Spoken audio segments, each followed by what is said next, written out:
All right, welcome to another edition of the Above the Bridge podcast. I'm your host, Thaddeus. Okay, our sponsors is getting ready for the holidays. Let's see, we got Defend Hawaii first. Go to No One in Windward Mall. They have their shop there, but you can also go to defendhawaii.com. Get all your stuff from them for the holidays. They have a lot of stuff locally. It's locally owned, and Chris Meheula is the operations manager, one of my best friends. Go to defendhawaii.com, use promo code ATBpod upon checkout, and you'll receive 15% off your entire purchase order. Defend Hawaii. If you're in the area, Kaneohe, go to No One Windward Mall. You can just pick stuff up right there in person. Next up, we have IREP Detail Supply. Our friend Kaika has been there doing his thing in Temple Valley Shopping Center. He has a full shop. Everything you need to detail your car, waxes, polishes, soaps, whatever. If you go to his shop, tell him Thaddeus sent you. If not, you go to irepdetailsupply.com. Use promo code ATBpod upon checkout, and you'll receive 15% off your entire purchase order. Trust me, one of his supply packages would be an awesome gift for Christmas for somebody who loves cleaning their car. Go check them out. Next up, we have Hawaii Candy Factory, and you probably see these guys everywhere. Their packaging is called noms. That's what their desserts are called. You see them everywhere. They also have a kiosk now at Ala Moana Shopping Center. If not, go to hawaiicandyfactory.com. They have a bunch of crazy desserts. They have gushers, nurs, lihimui, gummies, and what have you, Brad. If you check them out, go to hawaiicandyfactory.com. Use promo code ATBpod upon checkout. You'll receive 10% off your entire purchase order. And get as many noms as you can because they are delicious. This week, my guest, he owns his own barbershop. He does it out of his house. Create a full barbershop in his house. Ryan Augon. Wait, say it again. Again. Okay. Fuck, bro. I get a hard time with some of these last names, right? I get it perfect, and then when I gotta say it, I freeze up, bro. Yeah. Yeah. Like I said, it's been butchered my whole life, so I'm not tripping. Yeah, try having the first name Thaddeus, bro. It's like, bro, just call me Tad. Oh, my bad. Bro, I usually wear a hat on the show, but bro, I had to show off my freaking fresh cut. So I recently went on Friday to get my hair cut, and brah, I couldn't be more happier. I had compliments in the club. I had to go to a funeral. Friends, brah, everybody was like, whoa, brah, that's a nice cut. I'm definitely appreciative. And brah, your skills are dope. I'm stoked on it. It's the nicest haircut I had in a long time. And my old haircut lady from Supercuts, I hope she's not listening to this, but she's out. Right on, man. I gotta tell you though, next time I come, I need to whatever you put in my hair when it was done, like, okay, this is what I've been rocking for years, and I gotta stop using this stuff because it didn't feel the same, bro. This is like the 80s. I didn't even know you still made that. Oh shit. Bro, Amazon, I get 3 tubes for like $4. All right. Yeah, I definitely gotta get whatever you put in my hair last time, because yeah, this isn't the look, bro. Yo, plus if you sweat, that shit gets in your eye, bro. That's it, bro. It's not a good day. Yeah, man. That's what a lot of people don't understand. Like, the products that you use when you sweat, it does, like, that's how some people get acne, a lot of acne and stuff like that from okay. Their gel, their hair products is sitting on their face, because your face already produces a lot of oils in itself, right? And then you throw in some hair product, you sweat, and then you throw on a hat, and now it's just like your pores are all clogged, and it's all bad. Oh, okay. That's good to know, because yeah, I've definitely been running this since The 90s. I didn't know they still made Dep, man. It was like Dep and LA Looks was LA those are the looks. two go-tos, man. Yeah, you can get a gallon of it at Long's for like $4, Yeah. bro. And your hair wasn't going nowhere, man, for days, Oh right? yeah, I could stop a bullet. Yeah. All right, bro. Like, how did you even get started doing this? Because um it was weird. I went to your house and your whole, like, you could take what you built and put it somewhere else and you wouldn't even know that's a house. It was a street barber shop, and it's fully operational, functional, and you had the crew there and everything, bro. How did you even start or come up with this idea, bro? That's crazy. I was super impressed.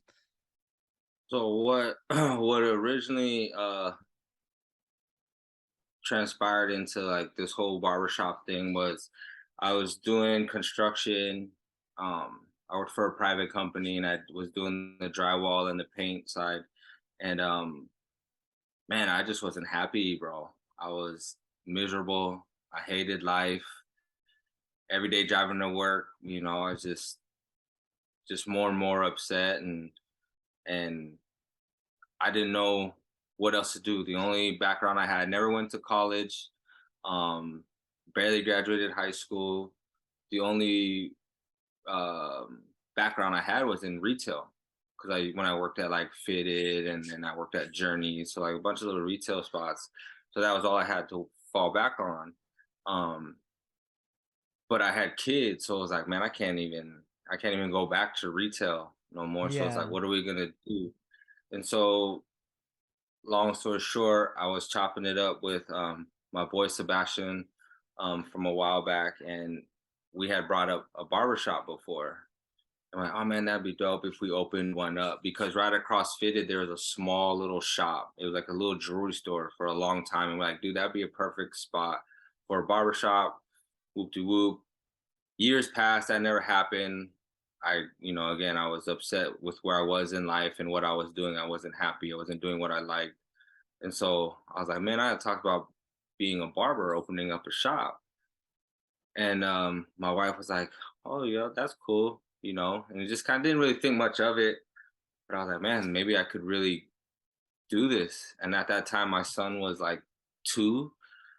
And so I was like, well, he can be my guinea pig.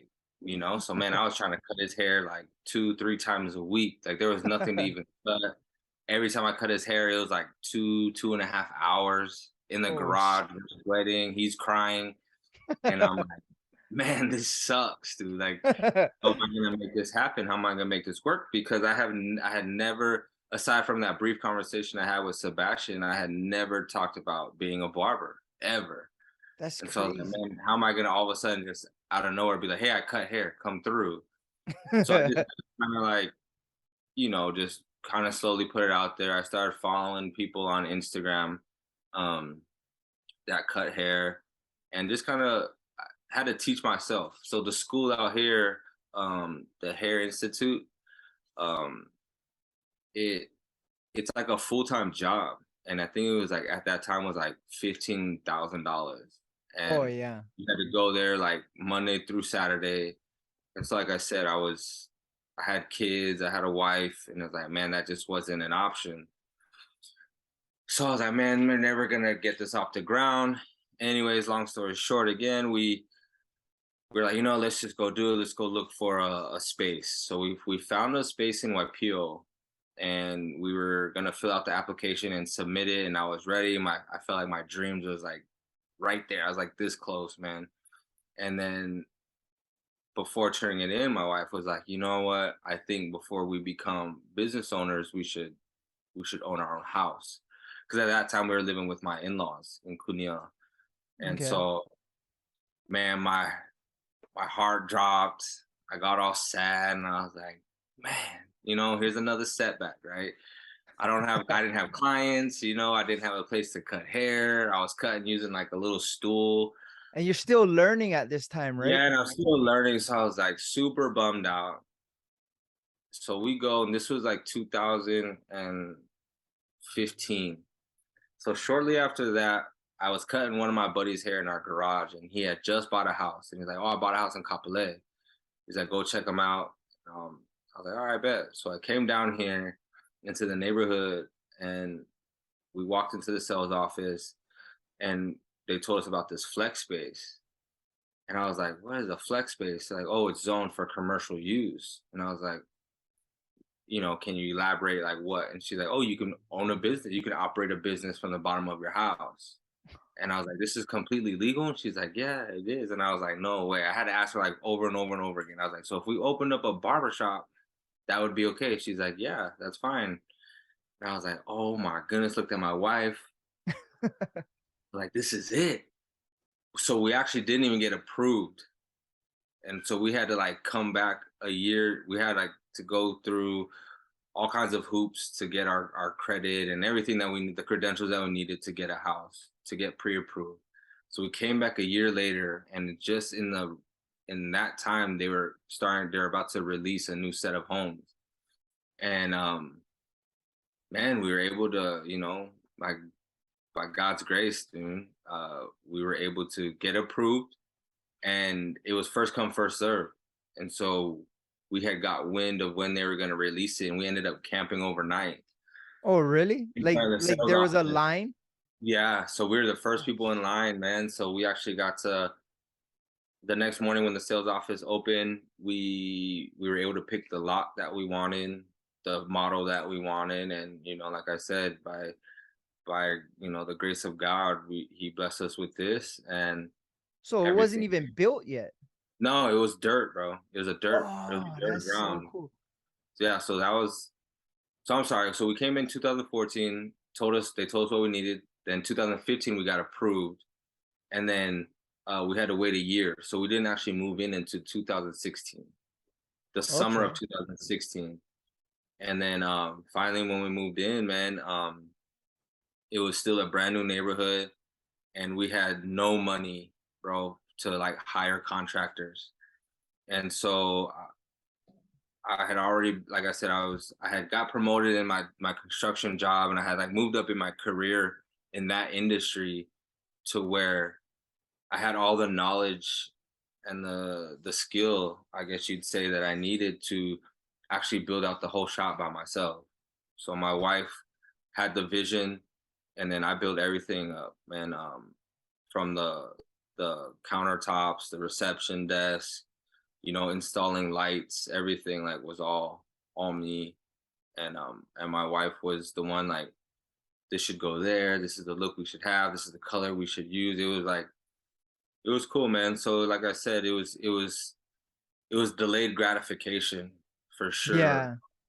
And so that's why when we go into the shop, not only is it in our house, but it's by the skills and the talents that God blessed me and my wife with, right? And it's like if I hadn't stuck with my construction job and just quit on the spot, I wouldn't have been able to do half of the stuff that I was able to do when we actually got this space. Yeah. So man, it was just a wild ride, man, and it was just crazy to kind of just see how everything fell into place, and it was just like boom, boom, boom, boom, man. It was awesome. It was super cool, and to share it with my wife, you know what I mean? Like me and my wife, she's like the behind the scenes all the time. So a lot of people don't even know I own the shop, but then when people do give credit to me, they always acknowledge me, and they don't realize that my wife was actually the reason why our doors even open. We had got like we got our license denied like 3 times, and she was the one who was going down there every day, asking them what we needed, making sure that all of our accounts got set up, everything like that. And so, a lot of the credit I have to give to my wife, for actually getting our doors open, and our lights on was because of her. So it's like we definitely just came together as a team. That's And so yeah, I crazy. mean, like, yeah, I always tell people that she's the big boss, I just cut hair, you know. So So, sounds about right. But I mean, yeah, it sounds like you guys make a good team. But I think the biggest thing that has to kind of get you guys started that you had the patience, bro. Like, fuck, I'm Mhm. the way where it's like, no, I gotta do it now. I got to pull the reins back and listen to her and be like, okay, you're right. Mhm. We'll do it this way. And right, then through, like you said, the grace of God and on God's time, it's gonna happen. 100%. It's a trip though to hear that story because yeah, like to practice patience when you're ready to pull the trigger is hard, bro. And to have Yeah. a wife that help guide you through it or kind of pulled your reins back and like, no, there's ways to do it and we'll figure it out, but let's Mhm. just wait a little bit. And if you're like me, it's hard, bro. Like the when you got your mindset on something and you're ready to pull the trigger, it's hard okay to have that patience, bro. Oh, yeah. Oh, man, I was so I was so mad when she had told me that we should buy a house before we open up the shop. Like, I was so mad at her, and I just felt like, I'm like I said, I started feeling sorry for myself. I'm like, man, she just doesn't want me to do this, da, da, da, da, da. But like, in all actuality, that's what's cool about my wife is that she ain't scared to tell me all the things that I need to hear.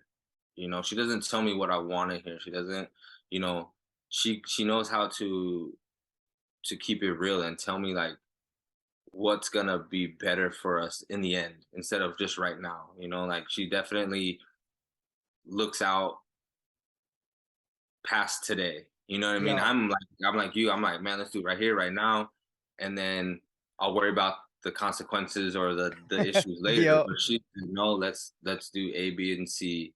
And eventually we'll be able to get to D. And so uh, it took a lot of years for me to just shut up and listen to her, man. Because honestly, a lot of the things that how I am as a person now, I still don't have the most patience, but I have a lot more patience because of the Yeah. things that my wife has like basically like told me or like instilled in me. And it's been nothing but a blessing, man. I mean, it was rough in the beginning when we first started dating because I was just like super, alpha macho. I do what I want. No one can tell me what to do, type of thing. And like she was like, "Psh, I don't care. Like she gonna tell me exactly how it is. And I'm like, Yeah. man, she don't care, bro. She don't care. But at the end, it's always like anything and everything she's ever told me has always worked out for my benefit. And so I can't, like I said, I can't take all the credit of the parlor because it legally it's both of our shop. We're both partners. But honestly, like even outside of that, like she's just as much a part of that shop as I am, even though she's Yeah. not physically in the shop or like cutting hair. I owe a lot of that to her, even like from the products that we carry, to the aesthetics of the shop, man. Like, um, you know, and it's just our look alone. Like, there's specific products that we want to carry, and my wife was like, "No, we can't carry that. I don't like the packaging of that." And it's like little things. It's like, what? She's like, no, that doesn't look right. Get something else that looks a little bit better. Or like, if you could, like when you came into the shop, we all have the same kind of cape. Like she's like, Yeah, let's yeah. all be unison. Where there's no individual in our shop. We're a shop as a whole, and your haircut is what sets you apart. That's your work is where your individual self can transpire. Where the spotlight can be on you is when you cut your hair. But Yeah. aside from that, like we all look the same. You know what I mean? Like everyone's the same. No one has like anything crazy extra. So That's it's just cool. little things like that. Seems like she's been thinking like 2, 3 steps ahead, bro. And you're Mhm, trying mhm. it's like she's playing chess and you're playing checkers, and then you just Yeah, try to listen, and then you kind of found in a rhythm where you guys can work well together. yeah, So yeah. I want to know, does she let you cut her hair? No, no. She's asked me to like do a trim and all that stuff, and I'm like, negative, man. Oh Like, yeah. there's no coming back from that, dude. There's Yeah. no coming back. You mess up a girl's hair, and that's a wrap, man. So, Yeah. but, she deserves a lot, a much better attention to detail. Yeah. So I can't do that to her. That's good. Hey, that's smart that you don't mess with it, bro. Because Yeah. get She's that like, "No, ego it's and be fine, like, it's "Yup, I fine." got you," and then she Yeah, ain't talking to you for for whatever long time it takes to grow back. yeah, yeah. So I'm like, "No, negative. You gotta Yeah. go somewhere for that." See, you playing chess too then. Yeah, yeah. Yeah. So what do you guys just specialize in male cuts or you guys do females also? So we do actually have we do have some female clients that come through, but what we tell people is that we we don't do specialized women's cuts like pixie cuts, bobs, um, or things like that.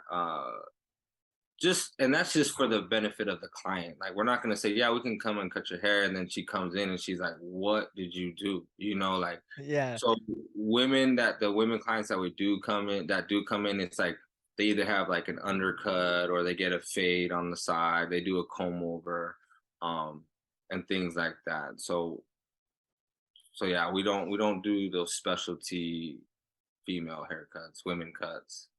Well, it's kind of cool because like females, they make it a day, right? They all go to the salon and they have mimosas and go Mhm. shopping after or whatever. And in the salon, they have the conversations with who's ever working and stuff like that. And the vibe I got from when I got to go to your shop was super cool. It felt like it was a mix of two things. It was mixed something like what I would expect from watching a movie Barbershop, but a local style. Mhm. And it kind of also reminded me of a tattoo shop, how Yeah. everybody's working in kind of the same area, listening to each other's conversations, talking story, and just having aloha and enjoying everybody's just being Company. around and talking story. It was cool because I walked in and I you must have been doing something else and like I'm first time in there, there's a bunch of dudes over there, like kind of not nervous, but it's kind of like, oh, okay, this is something different. And then as soon as I walked in, one of your boys like, hey, you cruise with Hopwa, you're a 49er fan. I'm like, yeah. And then we started talking, and I was like, bro, immediately that guy's cool, and the other guys start talking in, and next thing you know, I'm talking to the whole room. I'm just like, wow, it feels like I've been here before. And the Yeah. the vibe was like, this is what I expected a barbershop to feel like. And but your crew was very welcoming and respectful and just had so much aloha and made it easy to feel like I was a part of like being there before. It was I really enjoyed that whole experience, bro. Yeah, man. We're super fortunate with the team that we have. Um, and I owe, me and my wife, we give them all the credit for the reputation of the shop. That all goes to our guys, and it's for simple reasons, simple facts like that. That's a big thing for us was customer service. Like when we hired these guys, they didn't have to like do a haircut for me. They didn't have to like give me this crazy background of like people that they've cut or show me pictures or anything like that. Is like they come in, I chop it up with them, and I kind of see what kind of person they are, and I base their character off of that, because what people don't understand is not every barber is made to be for every client. You know Yeah. what I'm saying? So like he can cut he may look like he can cut better than I do, but the style that you go for or the conversation that you have with me resides better with you. So you choose me as your barber. So like that's what some people don't understand is like, oh man, that guy, he kills it, man. His haircuts are the best. His haircuts are the best. Like, and then they go there and then they find themselves disappointed. You know what I'm Mm. saying? So it's Yeah, like yeah. not every barber is for every client, and not every client is for every barber. So that's what's cool about our guys, and we talk about all the time as a group. Like, if we were to walk into a room, you wouldn't even know any of us were barbers. Yeah, Straight up, yeah. like if you look at Instagram, and look at all these celebrity barbers or all these barbers in these big cities, and you look at the shows, they have this like look to them, like, oh, he cuts hair. Oh, like, you know what I mean? Like there's something about him, like, oh, he's a barber. Yeah, But what's yeah. funny with our guys is like we're just these low key dudes. There's nothing flashy, nothing special about us. Um, but we've been rocking for like 6 years, and people don't even know that we're here. We're literally just like a small mom and pop shop, but like you said, that experience that you felt, that means more to us than anything. You know, that you can come in and you can feel welcome. So like when we first opened, I was still doing my construction job, and the shop was open, and so my wife would be running it. And so we wanted to just make sure that we hired people because it's in our house, right? It's not just our Yeah. shop, but it's also attached to our house. We needed to make sure that the guys who were working in our shop or representing our shop, we could trust them basically being in our house all day. Yeah, You yeah. know, I got my wife, I got 4 daughters, I got a son. And so it was like I needed to make sure that I could trust them and my wife felt comfortable with that. And then that extended to, okay, now we know that, I want to make sure that a mom that brings her son feels comfortable. I want to make sure that this grandma or this sister or this auntie that comes in feels comfortable. Or I want a dad, if he has to bring his daughter, I want him to feel comfortable bringing his daughter or his kids in the shop while he's getting a haircut, Yeah, because for sure. I've been in shops where you walk in and like you said, you're not scared or anything, but it can be intimidating Yeah, for when you walk sure. into a shop, right? Because sometimes there's like that dead silent. As soon as you open the door, it's just kind of like everyone looks at you and you're like, Yeah, you're like, yeah, if you don't know who do I anybody, talk to? yeah. Yeah, like who do I talk to, bro? It's kind of how I felt right when I opened the door and you weren't down there, and then I was like, okay, like, and then your Yeah, immediate bro there's like, hey, what's up, bro? Like, oh, yeah, is it was just like on breath of fresh air, and was like, mm, I felt very welcome, and like you said, that's the vibe. And I was talking story for a while until you got down there, and like yeah, it was cool. Felt yeah, like I man. knew everybody from before.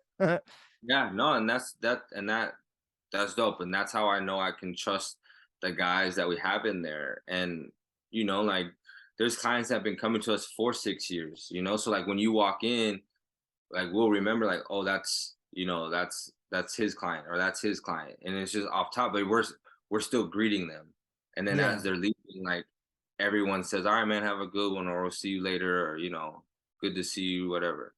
So yeah, man, like we all kind of move in sync. We're all on the same page in that sense, and I think that's definitely, aside from our location and our setup as a shop, I feel that like that's what really makes us a little bit different or a little bit more special, with our shop. We are appointment only.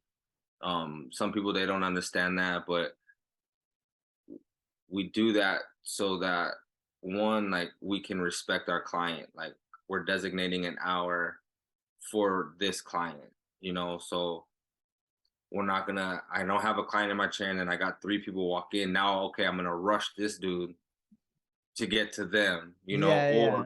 I got someone that's coming in like 20 minutes, but there's a walk in. It's like, oh man, sorry, I can't take you. I got someone coming in, so we're not going to take them and now Yeah. push this guy back just because, I mean, shoot, we all got things to do, and we're trying to respect our clients' time. So that's another thing that we're like, again, all in sync on. And we always tell our barbers that, the money will come, you know what I'm saying? But if you just invest in that client for that hour, that's gonna Yeah. go so much further than you pumping out 10 dudes in an hour, you know. So Plus, too, with dudes, I feel like once you get someone that cuts your hair how you want it, that guy is your guy for life until oh, like some. 100%. Yeah. So it's guaranteed return customers. So you guys don't do walk-ins, and that makes sense. It gives you allotted time to do your thing on that person for that period of time, so it comes out how you want it. And Yeah, like you said, that's your walking billboard. Like, yeah, my head is your billboard, because so yeah, I had so many compliments and say, oh yeah, the parlor, Ryan, he's hooked it up, like he has his own shop. That's guaranteed happening a lot. If you, and like you said, you have word of mouth, So every return customer is a possible 3 more after that, or 3, 4 more after that, and that's how you guys grow. Do you guys have to where it's like, okay, you gotta be at the shop for this period of time or this period of time, or your guys can just book their appointments and come and go when they want? Yeah, so our hours are 9 to 7, um, and so the guys they have access to their schedules, so like they can, they can either book their clients. So we don't have a shop phone. Everything is done online. You have to book online unless you like unless you got it in with your barber and they can set it up for you. Um, but no, they have access to their own schedules. If the shop is slow, you know, um, or they got things that come up, me and my wife, we didn't get into this for the money. And like honestly, well, we literally got it for time, to get the time back that I was losing on the road, sitting in traffic, or the hours that I was away working at a job that I hated. You know, we did that for us as a family to get that time back. So like I can always be there for my kids, or I can be there for my wife. And so when we set up the shop, we said like these are the hours. You know, we a- our first group, when we first opened, we actually asked the barbers what the hours should be. Is yeah, straight up. We're like, what should we do? Should we do 9 to 5, 9 to 7, da da da da? And so they all came up with 9 to 7, and then boom, we just stuck with that ever since. And we definitely, so they're all of our guys. They're not employees. They're 1099, so Oh, they're okay, okay. independent contractors, right? So you know, we just say like if you got like a 4 hour gap, bro, I'm not gonna expect you to sit there, for 4 hours and twiddle your thumbs. If you can go and like pay a bill or go grab lunch or whatever, or shoot, even go home, but then it's just like if someone does so, the only time we'll take a walk in is if there is a gap like that. Oh, okay. Oh, yeah, so if someone comes in, and our appointments are kind of set on every hour. So like if someone walks in and it's 10 o'clock or 10:15, we'll book their next appointment at 11. So it's like to give our barber time to like do whatever it is that he needed to do. Because again, man, like these guys, they're here 50 hours a week. If they are here from 9 to 7, it's 50 hours. That's already 10 hours more than a regular like 9 to 5. Yeah. And so we're definitely not sticklers on them. We wanted to really just create a space for these guys to get a feel of being an entrepreneur. Like when you're a barber, you really only get in return what you put in. So Yeah. like if you don't want to be at the shop, you're not going to get paid. So you get paid per service. It's not an hourly position, like there's no like sick leave. So like if they call in sick, it's like, damn, I missed out that day. Like I didn't get anything. And so yeah, that's how it is. And we tell them all the time, like, look, man, I know life happens, right? And I'm gonna the shop's gonna lose money, but your family needs you. So like I'm not gonna hold that over your head, or like be upset that you took a day off, or you know what I mean, or whatever. But they also, again, the guys just know that you get what you put into it. So it's Yeah. like if you can invest in putting in time in the shop, the clients aren't going to be ready for you. They're not going to be available to you. They're going to just go somewhere else where they got the time. You know. Yeah. So you gotta So invest in your own craft, and yeah. with like anything, like I would assume haircutting and being a barber is always changing, evolving, and new stuff comes out, and new techniques, and new Mhm. um freaking tools to use. So it's like you guys always gotta not get complacent and kind of level yourselves up. How do Mhm. you go about doing that? Like you guys watch videos or take classes or Yeah, I mean, shoot, being in Hawaii, we're so limited as far as what like extended education or like whatever classes come. We're very limited at what we have. So you basically just learn off each other. Like hmm. you watch YouTube, or you're seeing things on Instagram, or you're hearing about this clipper coming out, and it's just kind of like we're like brothers, man. So we're just always talking to one another. Like, oh man, did you hear about this? Or did you see this? Or do you know this guy? Like, look at how he does this cut. Look at how he does that cut. And like what we used to do, we used to actually get together after the shop would close and like kind of just show each other the steps because each barber has a different style or different way that they would fade a haircut. And so like we'll show each other how we do it. And then like some of us will either adopt it or just kind of like, oh, that's dope. Like let me if I put my own little twist on it. Let me see if that works. Oh, So that's yeah, cool.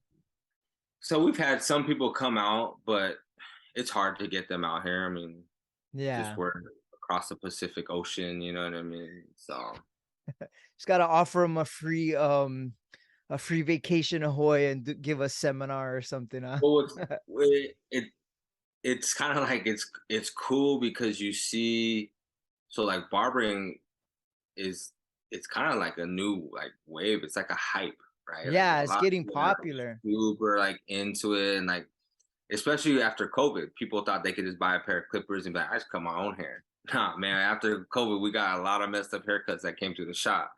You know what I'm saying? And they're like, You have man, it to ain't that fix them easy. out.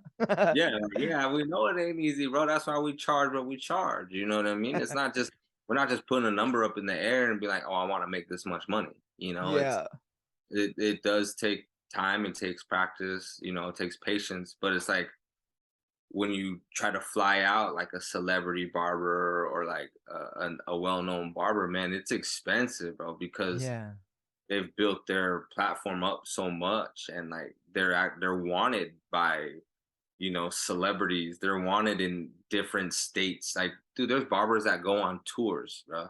You know what I'm saying? Like, you have you're on a hair tour. Like, what? You're going like to city, teaching classes, and so like, so you'd love to bring them out here, but it's just yeah, it's hard to get the timing and then the prices of everything. Yeah. That's So yeah, crazy, but I guess that's cool. You guys bounce ideas, and it feels like you have a super close, I would say, family that works with you. So it's like whenever somebody gets a new idea or something, you guys can bounce those ideas off each other. It yeah, man. seems like you guys are always trying to elevate each other. Like I Mhm. always have this saying, and I always tell Hoppa, um, a rising tide floats all boats. That means if the tide rises, all you guys gonna be the Move. same level. Like Yeah. so, having a good crew is I guess is super detriment to what you're doing. But how do you weed out like the scrubs? Like, how have you ever had a situation where it's like, okay, this guy's not fitting in with us, he gotta go, or No, man. Actually, we never really had anything like that. We did have a barber once. I saw that he was struggling. He just finished school, like barber school, and I know he was struggling on some areas or some haircuts or whatever. And like, we came in and we helped him. We made sure that the client left, feeling good enough about themselves, to leave our shop. That's the worst thing you want to do is like cut someone's hair and they're pissed when they leave. oh So like yeah, but it was like after that, I just kind of told him like maybe, they needed to be in a shop where they offered more education, like I think some of the chain shops, like the Fantastic Sam's, the Supercuts, I know like I think when you get hired, I know that I think they have like a process that you have to go through, you know what I mean, that they teach you different things. Whereas like our shop, it's kind of like you already gotta kind of know what you're doing. Your biggest obstacle that you're climbing in our shop is just building a clientele. okay, It's like so that yeah, it that was hard, but I felt like it was best for that barber or that individual at that time. But other than that, man, we've never really had any no issues with things like that. And I try to really come from a place of understanding and really try to be as accommodating as I possibly can, to motivate our guys, encourage them, because some of our guys, a good majority of them started working in our shop right after school. Oh, So we wow. were like a brand new shop in a neighborhood that was half dirt. You know, it was still being developed. We were so new that we weren't even on Google Maps. Oh, We, wow. yeah, we weren't on Google Maps. We didn't have a huge budget for marketing. Um, and our barbers were fresh out of school. Man, that like you talk about the odds were stacked against us, you know, like holy smokes, how are we gonna get people in here? But the You know? roots are solid, bro. You guys all started like that, you know what I mean? Yeah, I mean, we're super thankful, man. We're very, very fortunate, very blessed. We've actually had a couple people move on and become educators. We've had barbers open up shops in different states. You Oh, know, there's wow. one of our barbers that started that helped us open up. He actually opened up a barber shop in Vegas. Oh, wow. Um, and we actually just had a barber leave and go. That barber is actually working at his shop in Vegas now. Oh, You know, wow. like we had another barber open up a shop in IAEA. He also was like helped us open up our doors, and he was with us for almost 6 years, and he opened up his shop in IAEA. So it's like that's the goal for me and my wife is to basically just plant a seed for these guys and to just show them that you can get to where you want to be, you know, so long as you put in the work and the effort and all that. Because I mean, shoot, I came like I said, I wasn't able to go to barber school, bro. I wasn't even going to an actual barber myself. I was just like shaving my head, you know, like I was just shaving my head, like so. You know, going from having a construction background, I had no network in the barber industry, period, or even locally. And so, like, to kind of come out the woodworks and open up this shop and have all these cool barbers, you know, that are that are working with us. Um, man, that's just a blessing. And like I said, to plant these seeds and to just create an opportunity for these guys to, I tell them like, not every barber is meant to open up a shop. Yeah. If you can come here and like you can see like, you know what, man, uh, I just I want to either one day open up my shop. Okay, dope. Or do you want to be an educator? Okay, cool. How are we going to get you to be an educator? Or shoot, you don't even want to do any of that. You just want to be a booked out barber that's behind the chair. You come in, day out, cut hair. You got a solid clientele and you're cool with that. Like we encourage all aspects or all outlets in our industry, like what it is that you want to do. Um, and yeah, man, like it's super cool to just see them grow throughout the years, you know. So like I learned so much from them. So That's cool because like you said, it is becoming a new trend. And I seen them, they're popping up everywhere. There's one in Windward Mall. There's one like on Kauipa Street in Kaneohe. They're like places where dudes can go just to chill and mhm, relax and talk story and not think about like shit and just yeah, kind of get your hair cut and have a great conversation. And bro, like as men, like that's freaking warranted. Like you don't have to deal with girls or nothing for that 1 hour or any kids, or it's a little break. And like you said, that interaction with your barbers is kind of as just as important as the cut itself.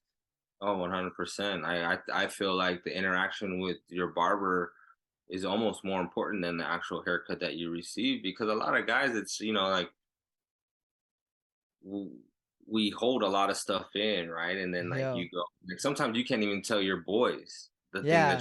that you tell your barber, you know, because you're afraid of them judging you or whatever. You know what I'm saying? So yeah, man. I mean, I feel like a barber is definitely so much more than a person that cuts hair. A You know, like psychiatrist or so oh man, freak. dude, like we're with you before you get married, before Yeah. your prom, before your job interview. You Your know what I mean? Like divorce or whatever. Yeah. divorce, yeah, bro. Like we're with you in your highest moments and your lowest moments, man. And you know, some people don't recognize that or don't even like take that as anything. And that's one thing too, like with barbers, and because it's become there's so much spotlight on our industry that sometimes people almost don't take it serious, right? Yeah. It's like it was like when Instagram first started, right? And people would talk crap about girls being like Instagram models. Now these fools is kicking themselves in the butt because of those people that they were making fun of, they're actually getting paid Yeah, yeah. to model, right? Through Some and of they them, some of yeah, them. Yeah. not all. But yeah, like it's like it's things like that, right? Like even YouTube, like Oh, I come from a generation where social media was like just being born. You know what I'm yeah, saying? Like yeah. and so, MySpace and all that. yeah, MySpace and all Zanga or whatever it was Yeah. called. Like Asian Avenue, yeah. yeah, so it's cool to see things like that. But again, I think a lot of people were looking at barbers like not an actual career, Yeah. right? It's like they don't understand that we pay taxes, you know, we have families, we have this, we have that, so Well, uh the idea of a old school barber is the guy with the white and mhm, the red and white thing in the front, yeah, and yeah, yeah, then yeah. they come and shave you, and just like an old man that you go to forever. And the way it is now, like it feels like a tattoo shop, but you're Mhm, getting haircuts, and mhm. it's more modern and more cool. To Yeah, lack yeah, of a better word, it's kind of a cool spot to be around.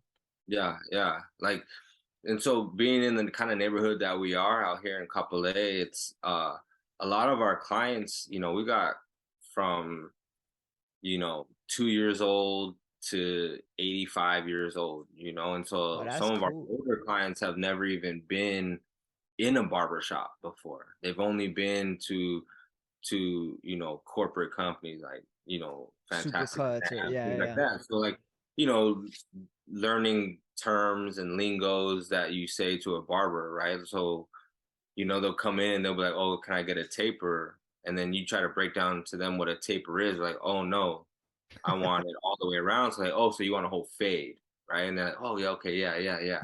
And so it's cool to see guys like that. And then, they're coming in and they're getting a two on the sides. Then they went down to a one, and now they're out here getting ball fades. You know what I mean? So there's little things like that are cool to see with clients that rock with you for as long as they do. Have you guys ever messed somebody up where it became a situation? Like, Oh, bro. Yeah, man. We had some. Um, thank God there's been more good experiences than bad. But yeah, we've had a few that were pretty upset, or they tried to like, you know, downplay our shop for something that it wasn't. So they're just like super rude. So we don't ever 86 a client unless they're just straight up rude. yeah. Right? I mean, or if they're rude, or they run to Yelp and they leave this review, and then it's kind of like you know people don't understand that when you leave a review on a business, and even more so a small business, people don't understand the impact that has on a small business. Yeah, And for sure. it can be super frustrating because I understand that you're not always going to have a pleasant experience wherever you go. Yeah. But is it so bad that you wanted to go out of your way and tarnish that that business, right? So like people don't know that we're a husband and wife, and we have 5 kids, and Yeah. our barbershop holds 8 individuals and their families. You know what I'm saying? Like we're supplying a job for 8 individuals and their families with kids. So Yeah. for you to go and like try to, they try to say that we don't like them because they were gay. And and the crazy thing is that we actually had a barber who was gay. So it's like, oh man, you can't even come and play that card. And on Yeah, top yeah, of that, yeah. dude, it's like, oh shoot, I think this is like, I was like, dude, it's like 2018, bro. You can't be playing like that with us, like Yeah. that can really kill a business, Oh, right? yeah, for So I sure. had to, and what Another thing that my wife told me is, so when people would like leave a review like that, oh bro, I'm like heated. I'm like, those are Yeah, fighting words, right? Because like yeah, because I'd be the same. yeah, because those people, they don't understand the process that we went through and the obstacles that we faced and had to overcome to get Yeah, to where we were. And for you to try to kill our business with a statement like that, a false statement at, if anything, Um, and it oh takes man, about I'm like, 2 seconds yeah, on their yeah, keyboard. bro. And I'm like, Yeah. man, I'm pissed now. Now that's like I said, that's like fighting words. And my wife's like, no, don't respond yet. You like sleep on it. And I'm like, what? Like, dude, this person like she's like, no, you gotta be able to separate that and come back, professionally. I know she's like, I know you're mad. I'm mad too. That's our business, right? That hurts our business, our shop, our barbers. But you still gotta respond respectfully and professionally, because you gotta think about the 50 or the 100 people that haven't come to our shop, who are gonna read that review and who are gonna also read your response to that review. Hmm.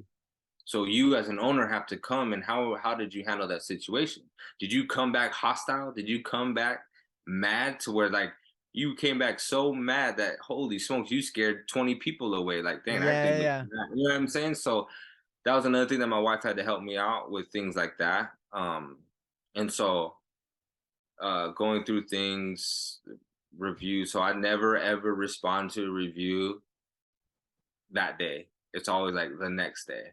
That's Like smart. I got to sleep on it, you pray on it, and as you know, some may think that's weird, but I think that's always been best for our shop.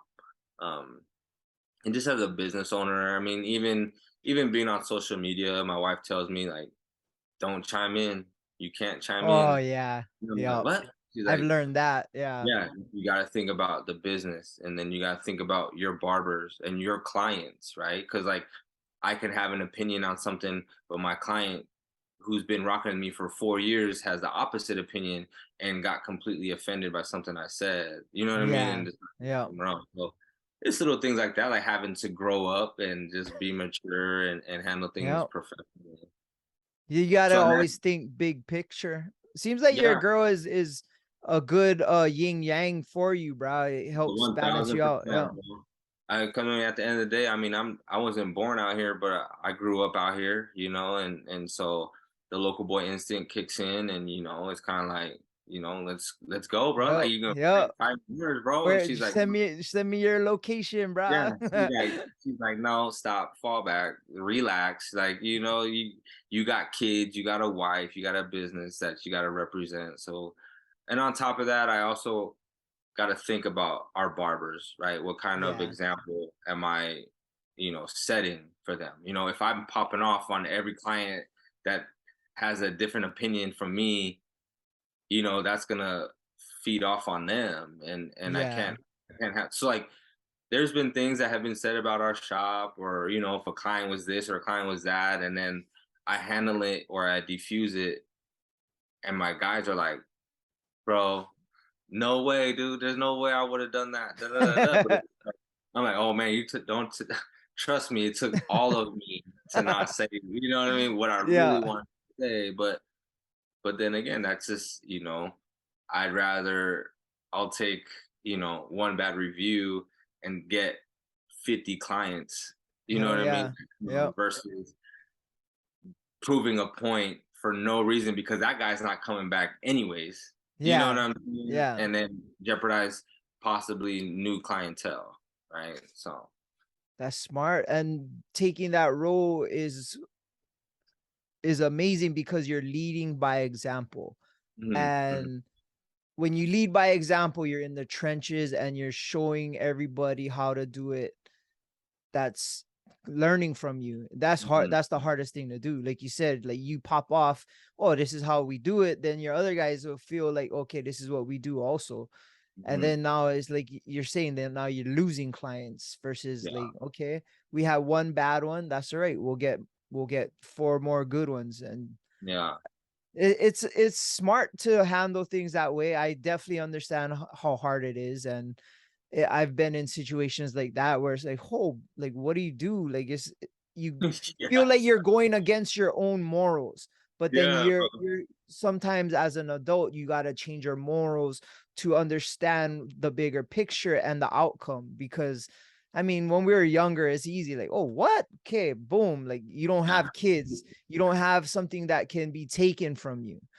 Mm. You do, and like you said, like your house is your business. That's a huge thing. You know what I mean? Like you start some kind of big thing, like people know where you live. You know what I mean?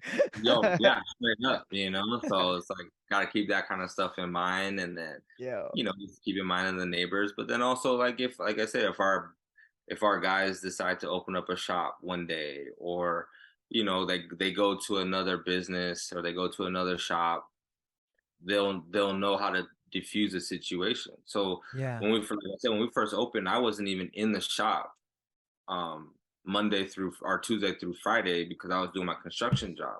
So our guys had to be able to like put out the fires and diffuse situations on their own. And so thankfully, that our guys were able to do that in a respectful manner and stuff like that.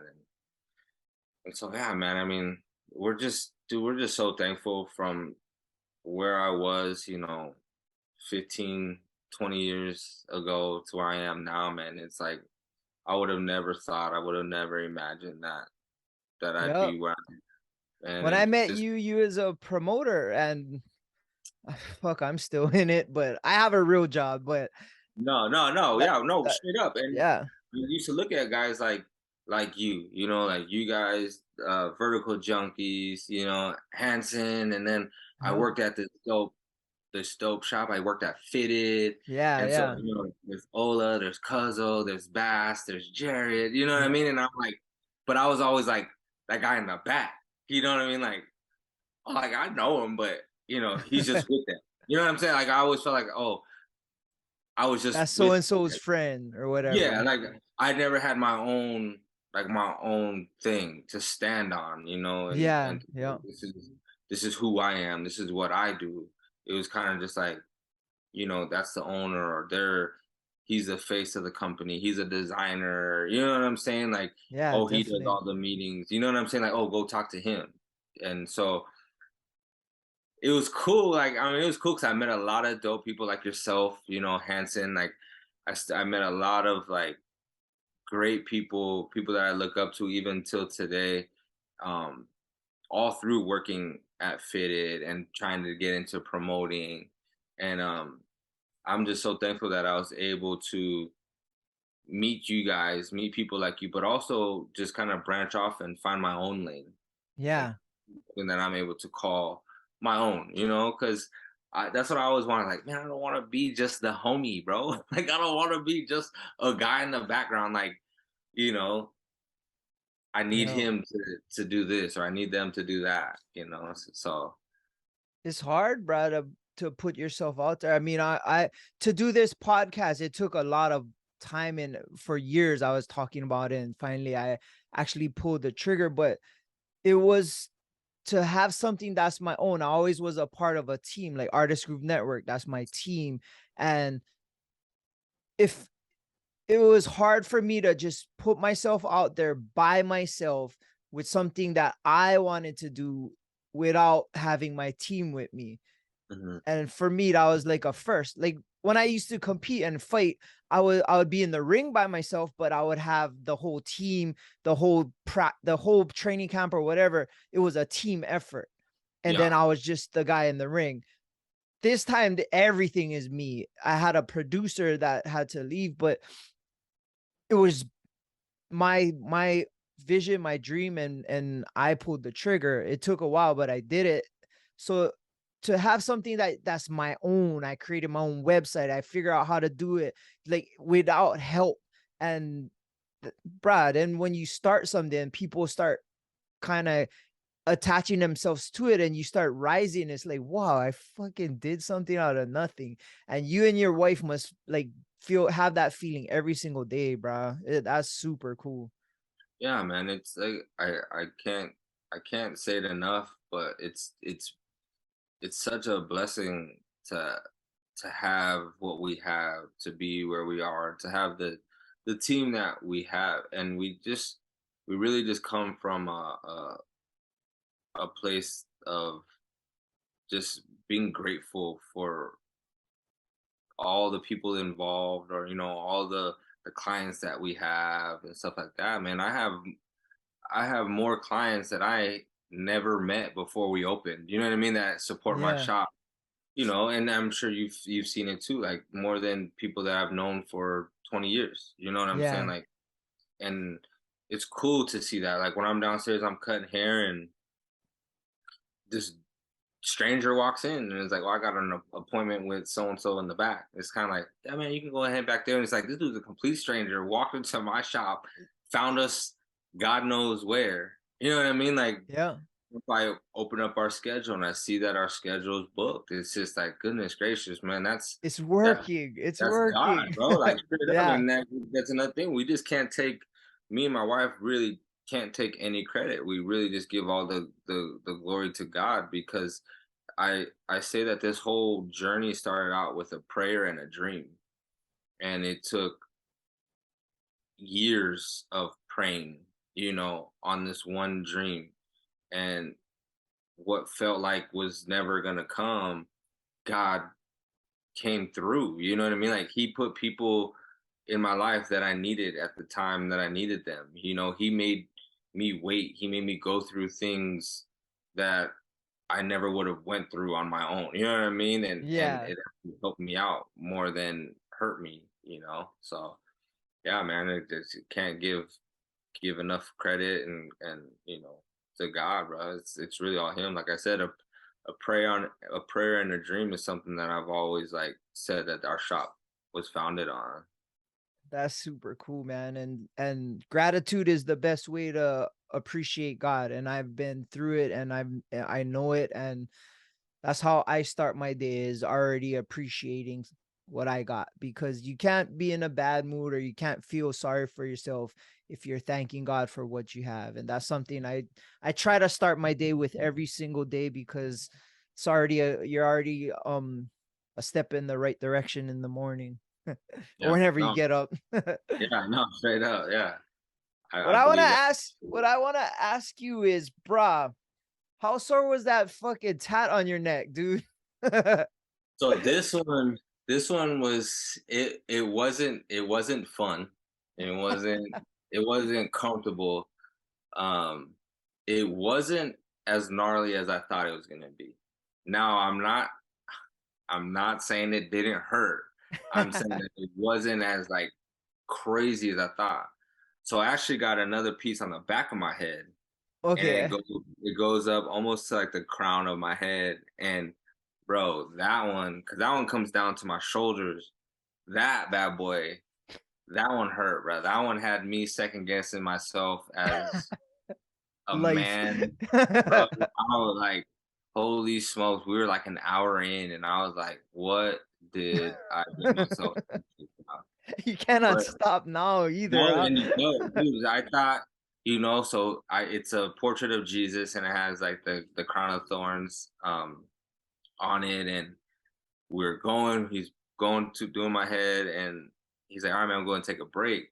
Man, I thought he was so much farther down.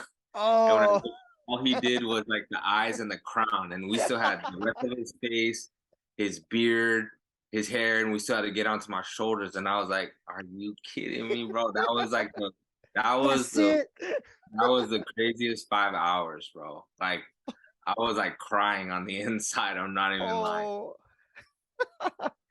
That's insane, bruh. I Yeah, for me, when I did tats, I think holding my arm in or certain body parts in positions for a long time wasn't the best, but I never had that. I always like watching it done, and yeah. I like the feeling. It's cool, but bruh, I never had anything up there like on my head, and I was like, I always wonder how it would feel like, but yeah, I It was never really it actually hurt more on like the jawline than it actually did like right on here. your throat. Yeah, When yeah. he did my throat, that one was an awkward position because I had to like stretch it out, and like, he's like standing like right over me, and so it's just kind of like super super weird. On the back of my neck, that one sucked too because my face was like planted into the bed, Oh and yeah. but yeah, that sucked really bad, super bad, and it's they say tattoos hurt more the older you get, right? So they weren't freaking lying, bro. Like Oh shit. that That means I can't get it anymore that then. was so not like I remember getting tattooed like the longest I sat in a chair was like 8 hours, and Oh uh, I'd get like an adrenaline rush. yeah. I didn't eat anything. I'd have like an energy drink and a bunch of nicotine, but aside from that, I would like just be going. My adrenaline's pumping. Now I'm like, holy smokes, when's he gonna be done, bro? Like you find myself, you know. So my most recent tattoo, I got the back of my left shoulder done, and on my way to that appointment, this was after my head, and on that way to that appointment, bro, I wasn't even looking forward to it. Like I Oh. was like, I'm not even excited to get this tattoo, bro. Like, what? But man, I mean, when they say don't get tattoos when you're young, I believe that whole freaking heartedly, man, because Yeah. I waited till I was like, you know, 35. Established. Yeah, Yeah, yeah. you know what I mean? Like I'm an adult and I'm getting something meaningful. I'm not getting like lips on my neck or like, Oh, I know like some something dudes with weird, that. I something got some weird. ghetto shit that I did at the park when I was like in high school, bro. I'm Yeah. like, yeah. But I I mean, feel I you. got my knuckles. I got like nautical stars when I was like 18. Yeah. Like, so what does that mean? Absolutely nothing. Like my knuckles say Guam side, but like side is spelled SYDE. You know what I'm saying? Like for what? Why? Why Yeah. don't you get it Yeah. spelled right? And then So your kids ask you about it, and it's like, ah, fuck. Like, yeah, that's why I hate when people ask me like, "Oh, what do your knuckles say?" And I'm like, "Man, yeah. don't even do that, dog. Don't even Don't look. don't do it, man." So. What I noticed from your Instagram is you're still close with Sebastian, who is one of your close friends from for a while, and he has a clothing line, and you're always supporting it. What's his clothing brand? Dream on. Yeah, and Yeah, he's Dream. having a new drop, and you're supporting it, and bro, I feel like you're always out there helping your friends and even your barbers elevate themselves is kind of what I try to do with like Hoppa and like with Chris. And it's a trip to see that love and aloha shared. It's always what I always envision how everybody should be. And to see it more often now is pretty cool. And yeah, shout out to Bastion doing his thing, bro. He's what Yeah, in man. Frisco. Yeah, he's up in the Bay. He just made 5 years of his with his company. His Dream On brand, and he's like you, man. He did it all on his own. He's still holding down a full-time job. He's got 3 kids and a wife, but still like holding on to his dream, and that's the whole point of his brand. It's for the dreamers. His website is actually for the dreamers.co. So it's like to see my dude doing that, man. It's dope, man. I love seeing the homies win. It's Yep. it's it's unfortunate, man, that people don't support you as much as you would think that they do, Yep. right? They act like they're down with you and they support you, but they, Don't want to like see you simple catch the shout L. out. Well, yeah, they a simple shout out or like Bruh. reposting something or dude buying a shirt. Like, I'm not asking you to buy everything that I release, or I'm not asking Yeah. you to see and share every week, but it's kind of like it's this. My wife told me like one time she sent me this thing on social media and it said, "Pay close attention to who's not clapping when you win." Yep. And, and Exactly. holy smokes, man! Like when we opened up our shop and to see kind of how quiet it Yeah. was. You know what I'm saying? Like was kind of like, dang, man, like it it hurts, but then I mean, it is what it is. Some people just don't think like that. And so Yeah. you try not to hold that against anybody or, you know, um, try not to be so upset, even though I'm not gonna lie, sometimes it does hurt, right? When you see Yeah. them like showing love to this or to that, but then never like sliding through or promoting something that I'm doing. Always always feel like that, but then I always don't change the person I am. Like Oh, I have a 100%. friend, I have a friend that has a company and he never posts my stuff, and that's cool, whatever. But I'll always post it, always, anytime he's doing something, Mhm. just because I cannot let how they treat me affect how I do my own shit. You know what I mean? Like if that's my friend, I'm gonna still support you. You don't have to Yeah. support me, but I'm gonna support you. Mhm. But to see it like for years, because you and Bass are like, you guys are always the Yeah. two guys, bro. It's like me and Hoppa and Chris. We're always the two guys that's together, and you guys are still riding for each other and supporting each other. And he's already all the way in the Bay, and bro, everybody's all grown up. It's a trip to see your guys' success, but you guys are different, bro. Even when I met you guys had a little spark that was different. You guys are an outlier, and success was gonna meet you somewhere. It was inevitable, and right now it is, and it's happening for both you guys. Yeah. It's just nuts that sometimes it takes a longer time than what you expect, but Oh, right, yeah. with people like that, it's gonna happen because they refuse to lose all the Oh, time. You catch a straight up, L, and man. it's just one L in the freaking battle, but not the war. That's how Yeah. I always think. Yeah. Dude, like you said, man, we came from, we were so broke, bro, but we were feeling ourselves in those clubs, man. Like we were getting in for free. We thought we were so cool because we could Yeah. wear a hat in the club. You know Yeah. what I'm saying? Like, Hey. and the funniest thing was is we would go there, we would have like $20 combined. You know what I'm saying? It was like, but people would buy us a drink and do this or do that, and like we were loving it. We were feeling it Yeah. so hard, and um we look back now and we crack up, but becoming entrepreneurs has always been something me and him have talked about. And it was cool because when I met him, I had just moved back from California. I was living in Orange County, and that's kind of when I first started tapping into like streetwear. Was one of my homies out there worked at a boutique out there in Santa Ana, and he kind of put me on to the scene, and I was like, "Damn, this stuff is tight, bro." Like, oh, this is my thing. I love living out there in California. When I had my first daughter, I moved back to Hawaii in 2008, and then I met Bass, and that's when I was talking with Micah about promoting, and he's like, "Oh, I know this dude. He goes to Chaminade. He's from the Bay Area. Whoop de whoop." So I met this kid. I seen him, and I was like, "What's his name?" They said Bobby Filipino. I'm like, Bobby Filipino? Who this Yeah, dude? that was his name. Like, I yeah, remember yeah, that. Bobby That was his Filipino. MySpace or Yeah, something. yeah, yeah. Like, okay. So I met him. He's all tatted up, this skinny, scrawny dude, but like, he just had that Bay Area look, that California Yeah. He's a lifestyle. tennis player too or something, huh? Dude, he was out here on a tennis scholarship going to Chaminade, and that blew me away. I was like, "You play tennis, bro?" He was like, "Yeah, man, I'm nice with the sticks, bro." And I'm like, "Okay, whatever." But nah, man, we just clicked right off the bat, and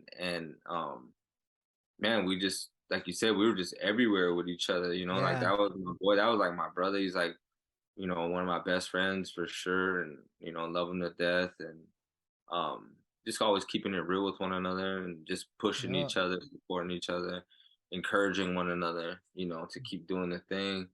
Yeah. So Good for yeah, him, man, that's bro. that's Yeah. my dude, He must bro. be proud of you too, bro. Yeah, Yeah, for man. sure. Yeah. That's cool how everything plays out, but some of those club nights must have been like some of the best nights of your life, bro. Oh, Broke dude. and having fun doesn't get We better were than so that. broke, bro. I was like driving like a freaking like a '96 Civic, and it had like when you could buy Civics with the already like racer stripes on them. Oh It yeah, was like an yeah. emerald green, and it had these like racing stripes. My tint was like purple and bubbling.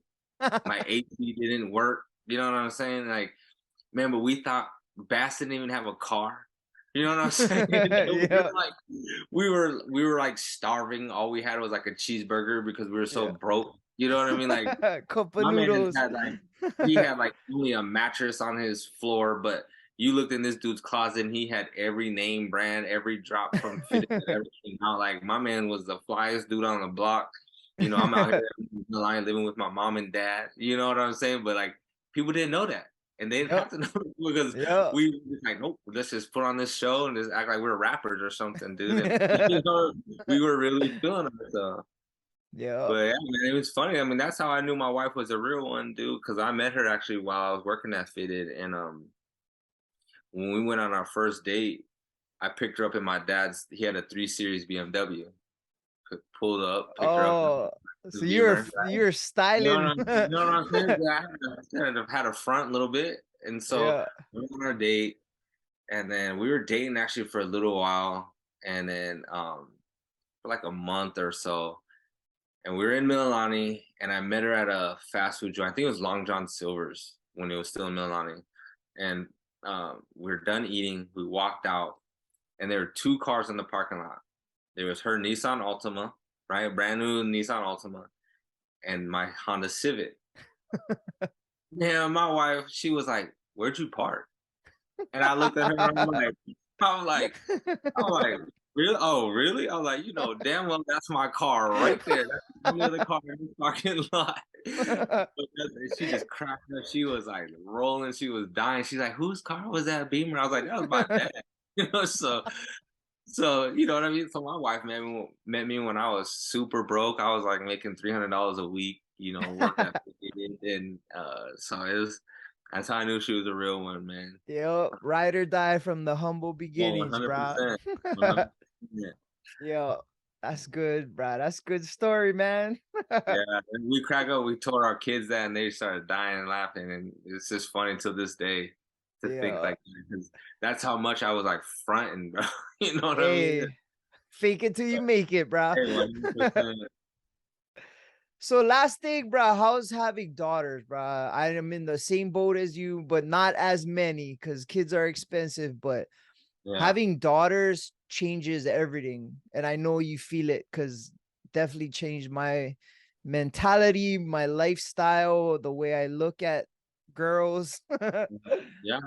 Um, it's honestly, man, it's not it's not tough. It's not as tough as people make it, right? Like I know people are like, oh, you gotta get a shotgun, and you know, they start dating and this and that, and I'm like, nah, man, I don't need all of that because in what I believe is that um, their foundation, meaning their home, my wife and I, you know, how are we as people, Yeah, um, and the foundation that we set for them, you know, is how they move, um, how they become young women in society, how they behave when you know we're not around. We put that. I feel like that plays a huge part, and that's like our responsibility. yeah, Um, and I just feel like as a man, I need to set an example of how every guy needs to be, you know what I mean, in their eyes. yeah, So like for how I am to their mother or how I treat them or how I treat their sister or their brother, you know, like my kids need I need to be a standard as a yeah, man for my daughters, you know, so when they go and they date, they know what is acceptable and what's not acceptable. Calling their mom the B word or degrading their mom in front of them or you know what I'm saying? Or like yeah, just things like that. It's that's the tough part. It's not them as individuals, you know, like it's me having to remind myself to be an example of how a yeah, man needs to be.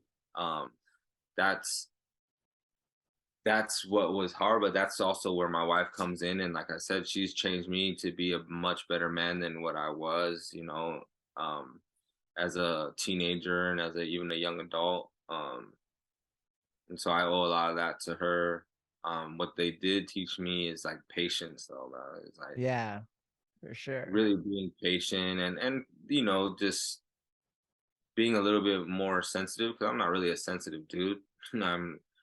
I'm like super like with my son, I'm like super tough on him. Yeah, You know, yeah, like, super tough, like old school kind of with my son. But like with my daughters, it's kind of like to taper back or, approach things differently. You know what I'm saying? So yeah, I think they've been a blessing. I needed them to come into my life, man. I was headed down a dark path and it Yep. was and fast. So Yeah. I feel the same way, bro. I always try to understand like the man that I am is has to be the kind of person I would want my daughter to end up with in the future. So I hmm have to become that person. And then there's no margin for error because like you said, you're teaching her by example. So it's hmm like I have to sometimes understand that and change things that I wouldn't normally change, but especially now because my daughter's older and now hmm she's having ideas and fucking had to get her a training, a bra and yeah. tampons and shit. Oh, bro, yeah, things Was like not that. ready. I'm like, well, I thought this doesn't happen for another 2 more years. And I was like, no, No, right it's now. straight up. Yeah. Like they're literally like young women now, and Yeah. my daughters are 16, 15, 14, Yeah. and then I got a 2-year old, and it's just kind of like with my teenagers, I gotta just remember that they're not babies anymore. And I think that Yeah. was another hard thing for me to grasp was like They're not your little girls. I can do Yeah. it. Daddy will do it. I'll do it. I'll do it. It's kind of like I gotta just kind of like ease up on the reins and kind of like let them go through Yeah. life. Now That's they're like, exactly what I'm like been struggling with. Like trying yeah, to control or just I get them. I'll do it for you. Like just yeah, instead of yeah, yeah. letting them experience things on their own or Mhm. I'll be very sheltering where it's like now I'll just don't like I remember just letting her ride her stuff to the park is like oh man I like all worried. It's like bro you gotta let them live a little bit. Yeah. It's a weird line and I struggle with it and I was just looking at a bunch of pictures when she was little and this past maybe year and a half been hitting me the most because she's not my little girl. Mhm. She's my adolescent. Now she's almost a teenager and changes, bruh. It's like she has acne and she has her phone and she has friends that she wants to cruise it. I remember I had this whole day planned out where this Saturday I'm gonna take her to do something and we're gonna do this. We're gonna have dinner and we're gonna go do stuff. And then she comes home like, oh, so and so asked me if I can go sleep their house. She's having three of my friends over, and it's like and you Yeah. can't say no, but Yeah. like before I was the one she wanted to be all about and hanging out with, and now is I'm sharing her time with her friends, and it's not sad, but like I get disappointed or It's bummed tough out. pill. You know what I mean?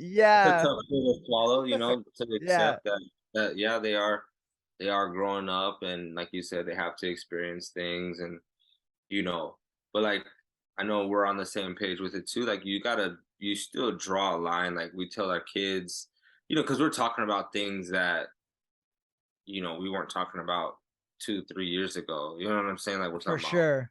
relationships, boys, like Yeah, everyday life. You know what I'm saying? Like sex and drugs. Like, when things are brought up, it's like, they'll giggle, but it's like, don't act like you don't know. Like we know you know. Like these are things yeah, that you know yeah, are and they probably were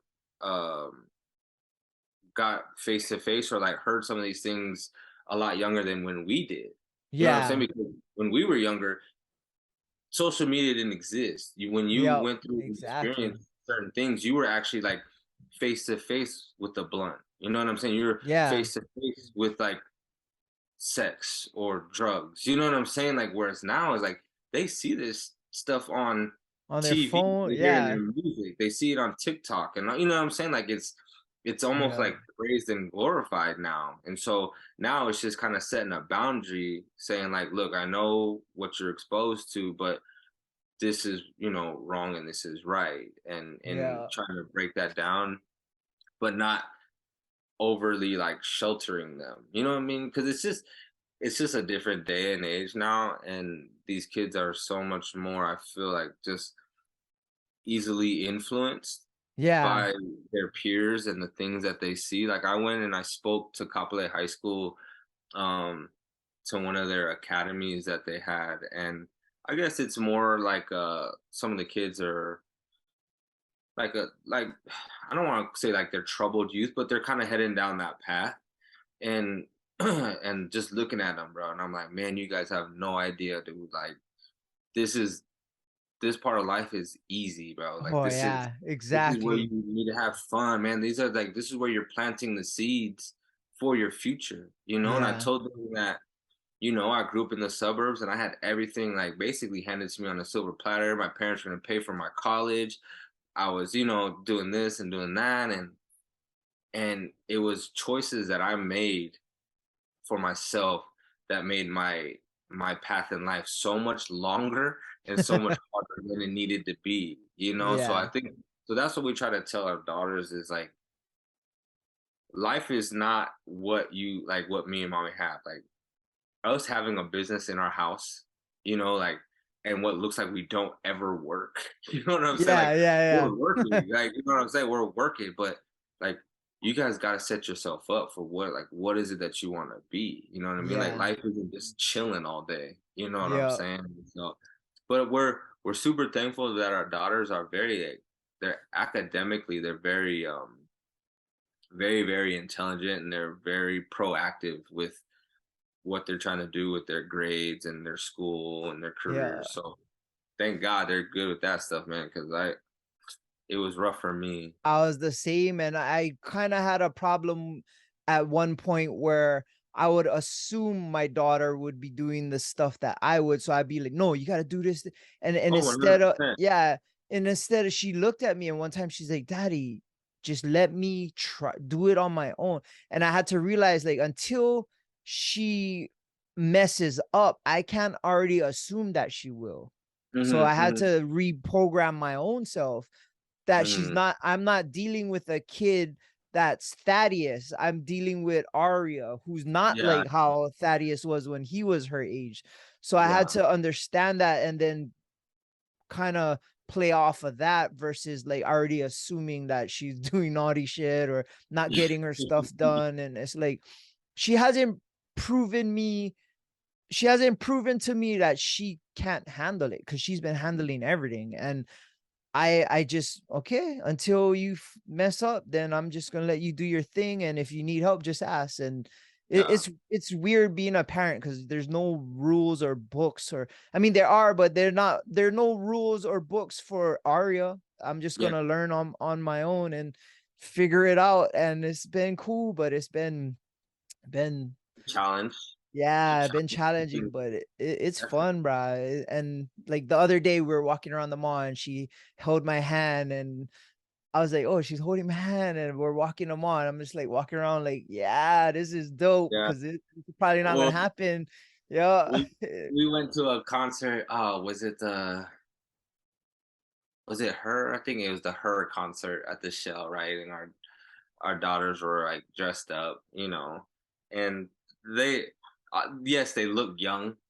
You know what I mean? Like we're in the concert, and then like I was walking through the crowd with one of my daughters, and you know, we're holding hands, and I was just in my head, I'm like, I gotta also remember that she's not like 10 or 8, yeah, like yeah, yeah, you know, because she was like holding my hand, and I'm like, I'm dressed up, and then like there's her, and I'm like, they're probably like, look at this dude, because you know my daughter, are teenagers. You know what I'm saying? yeah, And I'm, like, I'm holding her hand like she's 8 to the crowd, and they're probably like, yeah, look at this bro, like look at this yeah, weirdo dude. Like, yeah, chill out, bro. That's my daughter, dude. You yeah, know, yeah, yeah, it's things like that too, where I'm like, okay, you aren't a baby, so you know what I mean. Like, yeah, I gotta hold you like you're my daughter. You know what I'm saying? Not like yeah, how I yeah, used to, and like you know, squeeze you and stuff like that. So, but yeah. yeah, that was kind of like a weird, like, all right, you know, People just looking at you like, how's this freaking yeah. guy? Yeah.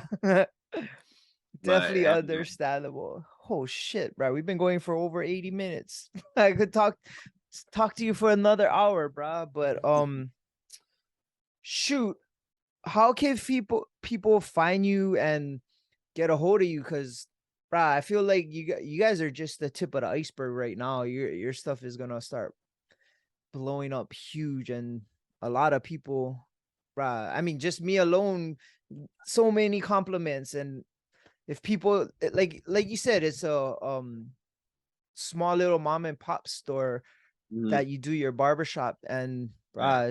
it's tip of the iceberg because the vibe you got in there and the talent and the aloha, there's sky's the limit, bruh. Anyway, Yeah. how can people find out you on Instagram or your website? Where can people get a hold of you, You man? can so we do all of our booking through our website. It's the Parlor Barbershop Kapolei.com. Like I said, all of our booking is done through that website. The Our price list is on there, the hours. So we're open Tuesday through Saturday, from 9 to 7. We do have a couple of our barbers that come in on Mondays, um, for a few hours. But yeah, man, you can reach us there at, again, the Parlor Barbershop Kapolei.com, or you can hit us up on Instagram, check us out, follow us. Um, underscore the dot parlor, PARLOR underscore. That's our Instagram handle. And yeah, man. I mean, if for whatever reason you want to follow me, you could check me out at the Bogey Barber, Yep. Instagram. I just got addicted to golf. Yeah, the Like next time you're a on year this and a half. show, we'll talk about that, dude. Yeah, for sure. Yeah, But yeah, man, check us out, and um, I appreciate you if you guys do come through. If not, we are located in Kapolei, so I understand that it could be a little bit out of the way for some folks. But if you got anyone that lives out here on the west side or the central area, please feel free to send them our way. Uh, Thad, I appreciate you having me on. for sure. One more shout out before I go. Speaking of golf, this is Putwell. This is our set of the homies. You know DJ Compos, Jay? Yeah, yeah, yeah, yeah. This is his brother, and Eric, the one that used to do Noteworthy. Oh, Um, really? yeah, so this is their brand, Putwell. Oh, Um, nice.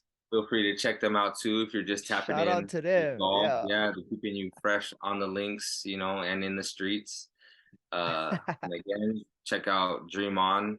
My boy Yeah. Sebastian, shout out to him. He's no longer Bobby Filipino. His thing is Sebastian Valdez on Instagram. Um, and yeah, man, check those two brands out, Putwell and Dream On. Shout out to them as well, keeping For me laced sure. up. And again, Thad, thank you for having me on, man, and letting me kind of share a little bit of our story or my story. It's something that I've been wanting to do myself, just so people can kind of better understand where our shop came from, or me and my wife as people, as Yeah. Shout out man. to your wife, bro. Yeah, I gotta bring my daughter one of these times I come to get a haircut so she can see her, bro. She probably hasn't seen her for a while. yeah, yeah. I know, man. Been a minute. Yep. And for us, you can find us on Above the Bridge podcast on Instagram, our YouTube channel, atvpod.com, and my Instagram is Thaddy Daddy High. Well, man, I definitely want to have you back in a year from now and see what you got going on. I always do like certain guests, I'll do a throwback episode. So I definitely want to have you on for that. And then I'll probably see you. I'm booked for Yeah. Friday in a couple of weeks right before my trip. So I definitely want to get a nice haircut. And yeah, I live in Kaneohe, and Kapolei is maybe a 40-minute drive at most. Most times it's about half an hour. And I'm telling you, the experience that you get going to his shop is well worth it. And like I said, I got many compliments on my cut and I'm loving it, bro. My daughter was the one that convinced me to get a new hairstyle, and she loved it, bro. I picked her up from school, and like she ran to my truck to see it because I told her.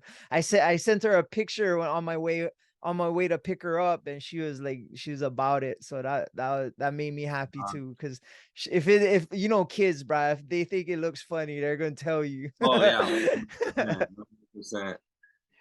Right on, bro. Well, I appreciate you and I do like your story and I feel like it might inspire many people, if not one person. And that's all that counts, bro. And I can't wait to see where you are in a few years, and I will be, because I'm gonna be getting my haircut from you from now on, dude. You got a Sounds good, client. dude. Sounds good, brother. I appreciate you, man, for real. Thank you.